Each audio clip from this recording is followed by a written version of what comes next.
الحمد لله رب العالمين والصلاة والسلام على رسوله الكريم أما بعد فأعوذ بالله من الشيطان الرجيم بسم الله الرحمن الرحيم وعد الله الذين آمنوا وعملوا الصالحات منهم مغفرة وأجرا عظيما صدق اللہ العظیم۔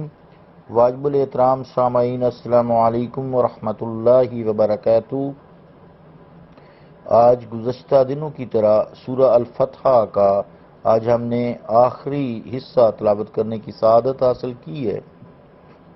اس آیت کا ترجمہ یوں ہے اس حصے کا: وعد اللہ الذین، اللہ نے وعدہ فرمایا ہے ان لوگوں سے، آمنوا وعملوا الصالحات، جو ایمان لے آئے اور نیک اعمال کرتے رہے، منہم ان سے، مغفرتوں و اجرا عظیما، مغفرت کا اور اجر عظیم کا۔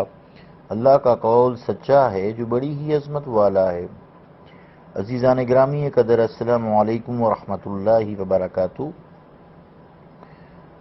اس پوری آیت سے معلوم ہوا کہ صحابہ کرام رضوان اللہ تعالی علیہم کہ خلوص و محبت، جذبہ جاں فروشی، جادہ حق پر ان کی استقامت اور عزیمت دیکھ کر رسول کریم صلی اللہ علیہ وآلہ وسلم مسرور ہیں، اور کفار ان ایمان افروز مناظر کو دیکھ کر جل بھن جاتے ہیں۔ آج بھی صحابہ کرام رضوان اللہ تعالی اجمعین سے محبت و عقیدت ایمان کی علامت ہے، اور ان سے کینہ و عداوت، ان کی بدگوئی اور غیبت، ان کے خیرت انگیز کارناموں کا انکار وہی لوگ کرتے ہیں جن کے دلوں میں روگ ہے، کھوٹ ہے جن کے دلوں میں، جن کو اسلام کی ترقی سے ذہنی اذیت پہنچتی ہے، جو حضور علیہ الصلوۃ والسلام کی شان رحمت للعالمینی کے فیض عام کی وسعتوں اور گہرائیوں کو سننے کی تاب نہیں رکھتے۔ یہی لوگ ان پاکیزہ ہستیوں پر طرح طرح کی الزام تراشیاں کرتے ہیں، استغفر اللہ استغفر اللہ، جن کی تعریف سے قرآن کریم بھرا ہوا ہے، جن کے خلوص و ایمان کا عینی شاہد خود اللہ تعالیٰ کا محبوب صلی اللہ تعالی علیہ وآلہ وسلم ہیں۔ حضور علیہ الصلوۃ والسلام کو اللہ تعالیٰ نے علم عطا فرمایا تھا، علم دے دیا تھا کہ ایک ایسا گروہ پیدا ہوگا جن کے دلوں میں صحابہ کرام رضوان اللہ تعالی علیہم کا بغض اور عناد ہوگا۔ اس لیے حضور کریم صلی اللہ تعالی علیہ وآلہ وسلم نے پہلے ہی اپنی امت کو اس گروہ کی شر انگیزیوں سے آگاہ کر دیا۔ چند احادیث آپ سماعت فرمائیے۔ قال رسول اللہ صلی اللہ علیہ وسلم: لا تسبوا اصحابی فلو ان احدکم انفق مثل احد ذهبا ما بلغ مد احدهم ولا نصفا، متفق علیہ۔ ترجمہ کیا ہے حدیث پاک کا؟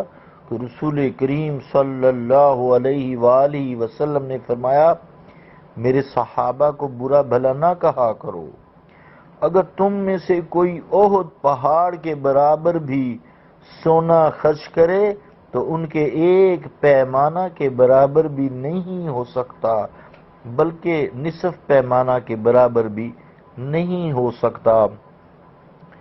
قال رسول اللہ صلی اللہ علیہ وسلم: اللہ اللہ فی اصحابی، اللہ اللہ فی اصحابی، لا تتخذوهم غردا من بعدی، فمن احبهم فبحبی احبهم، ومن ابغضهم فببغضی ابغضهم، ومن اذاهم فقد اذانی، ومن اذانی فقد اذى اللہ، فیوشک ان یاخذ۔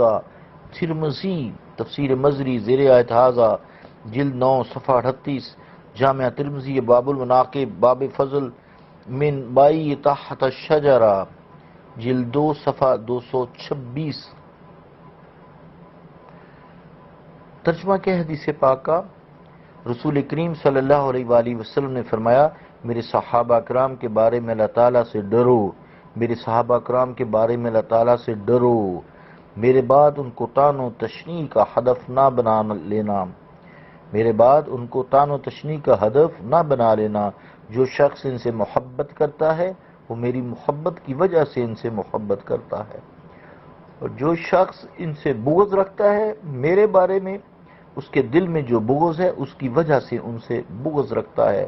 جس نے میرے صحابہ کو اذیت پہنچائی اس نے مجھے اذیت پہنچائی، جس نے مجھے اذیت پہنچائی اس نے اللہ تعالیٰ کو اذیت پہنچائی، اور جس نے اللہ تعالیٰ کو اذیت پہنچائی تو اللہ تعالیٰ اس کو اپنی گرفت میں لے لے گا۔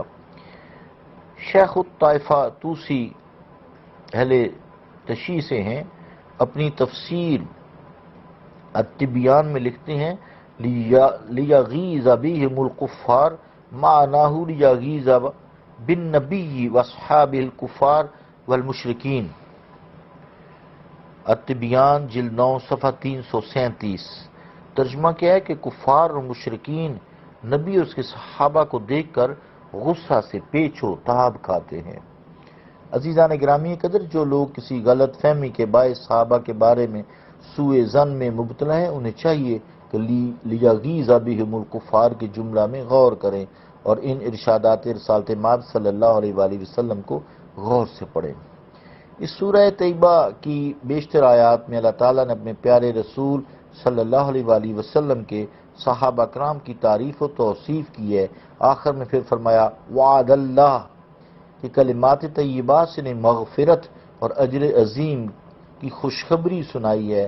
بڑا خوش نصیب ہے وہ گروہ جو ان خصوصی انعامات سے بہرہ ہوا، بڑا ہی بلند اقبال صاحب یمن و کمال ہے جو نبی جس کی صحیح اور توجہ باطنی سے خاک کے ان ذروں کو مہر ماہ کی تابانی نصیب ہوئی، لیکن بعض لوگوں کے دلوں میں اسلام سے دعوت کی جڑیں اتنی گہری ہیں کہ وہ حق سننے اور حق قبول کرنے سے گریزاں ہیں۔ چنانچہ اس آیت سے بھی انہوں نے صحابہ کی تنقیص کا پہلو نکال لیا ہے۔ کہتے ہیں کہ اس آیت میں منہم کا لفظ اور من باعثیہ ہے، اس کا صاف مطلب یہ ہے کہ میدان حدیبیہ میں حاضر سب صحابہ کے ساتھ مغفرت اور اجر عظیم کا وعدہ نہیں بلکہ بعض کے ساتھ ہے۔ استغفر اللہ۔ بہرحال ہم اس بحث میں نہیں پڑھتے، آئیے آپ ایک واقعہ سنتے ہیں۔ آج اس سورہ پاک کا ختم کر کے انشاءاللہ تعالی اس کو پورا کر کے اگلی کل سورت شروع کریں گے۔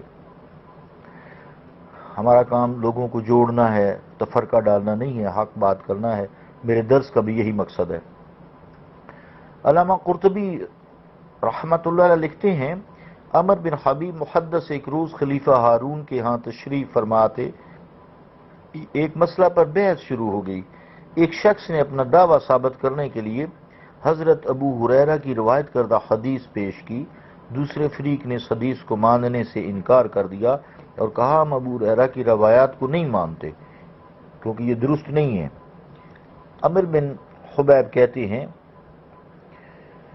کہ میں نے دیکھا کہ ہارون بھی انہی کی طرف مائل ہیں اور ان کی تائید کرنے لگا ہے۔ میں نے کہا یہ حدیث بالکل صحیح ہے اور حضرت ابو ہریرہ روایات و احادیث میں سقہ اور سچے ہیں۔ ہارون نے خشمناک نظروں سے میری طرف دیکھا۔ میں وہاں سے اٹھ کر گھر چلا آیا۔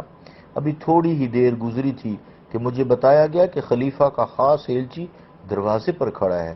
جب وہ اندر آیا تو اس نے کہا عجب امیر المومنین اجابت مقتول وتحنت وتکفن۔ ترجمہ کیا کہ فوراً امیر المومنین کی خدمت میں حاضر ہو، فوراً امیر المومنین کی خدمت میں حاضر ہو، تجھے قتل کیا جائے گا اس لیے کفن بھی پہن لو اور خوشبو بھی لگا لو۔ فرماتے ہیں کہ میں نے یہ سنا تو بارگاہ الہی میں عرض کی، ہے میرے رب تو جانتا ہے کہ میں نے تیرے نبی کے صحابی کا دفاع کیا ہے، اس طرح تیرے نبی کریم صلی اللہ علیہ وآلہ وسلم کی شان کو بلند کیا ہے۔ الہی مجھے ہارون کے شر سے بچانا۔ یہ دعا مانگی اور ہارون کی طرف روانہ ہو گیا۔ وہ زر نگار کرسی پر بیٹھا ہوا تھا، اس نے اپنی آستینیں چڑھائی ہوئی تھیں، اس کے ہاتھ میں ننگی تلوار تھی اور اس کے سامنے نتا یعنی چمڑے کا ٹکڑا بچھا ہوا تھا۔ مجھے دیکھ کر بولا، اے عمر، میری بات کو آج تک ایسی گستاخی سے کسی نے رد نہیں کیا جس طرح تو نے کیا ہے۔ میں نے کہا امیر المومنین، میں نے صرف اس بات کی تردید کی ہے جس سے شان رسالت مآب صلی اللہ علیہ وآلہ وسلم پر حرف آتا ہے اور حضور علیہ الصلوۃ والسلام کی لائی ہوئی شریعت کی توہین ہوتی تھی۔ اگر یہ مان لیا جائے کہ حضور علیہ الصلوۃ والسلام کے صحابہ جھوٹ بولا کرتے تھے، معاذ اللہ ثم معاذ اللہ، تو شریعت باطل ہو جائے گی۔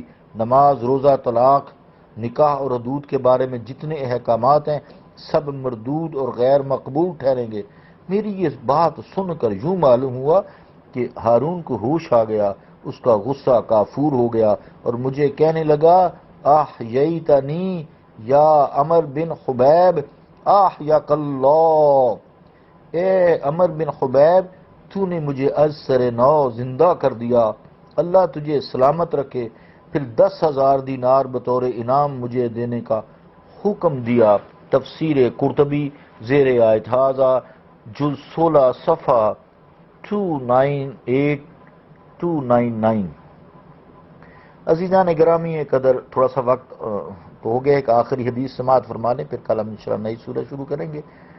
آخر میں جو رسالت مآب صلی اللہ علیہ وسلم کا ارشاد گرامی ہے وہ آپ سماعت فرمائیں۔ روا عویم ابن سعادت قال قال رسول اللہ صلی اللہ علیہ وسلم ان اللہ عز وجل اختارانی واختار لی اصحابی فجعل لی منہم وزراء واختانا واسحارا فمن سبهم فعليه لعنة الله والملائكة والناس اجمعین ولا يقبل الله منه يوم القیامہ صرفا ولا عدلا۔ تفسیر قرطبی زیر آیت ھذا جز 16 صفحہ 297 to 298، موجم کبیر جلد 17 صفحہ 140، رقم الحدیث 349۔ ترجمہ کے حدیث پاک عویم بن سعادہ روایت کرتے ہیں کہ رسول اللہ صلی اللہ علیہ وآلہ وسلم نے فرمایا کہ سب مخلوقات سے اللہ تعالیٰ نے مجھے چنا اور پھر میرے لیے اصحاب کا انتخاب فرمایا، ان میں سے میرے لیے وزیر، داماد اور سسر بنائے، پس جس نے ان کو برا بھلا کہا پس اس پر اللہ تعالیٰ کی، فرشتوں کی اور سب لوگوں کی لعنت ہو۔ روز قیامت اللہ تعالیٰ ان سے کوئی معاوضہ اور کوئی بدلہ قبول نہ کرے گا۔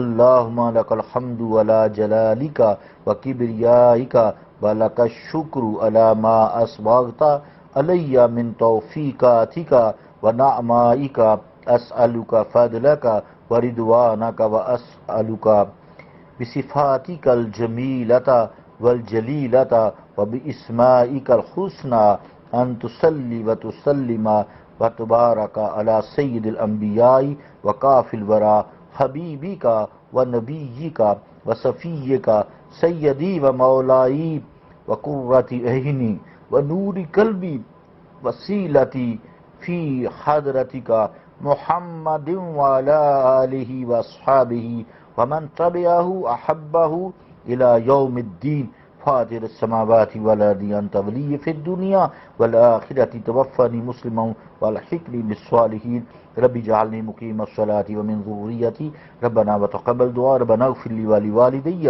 وللمؤمنین یوم یقوم الحساب۔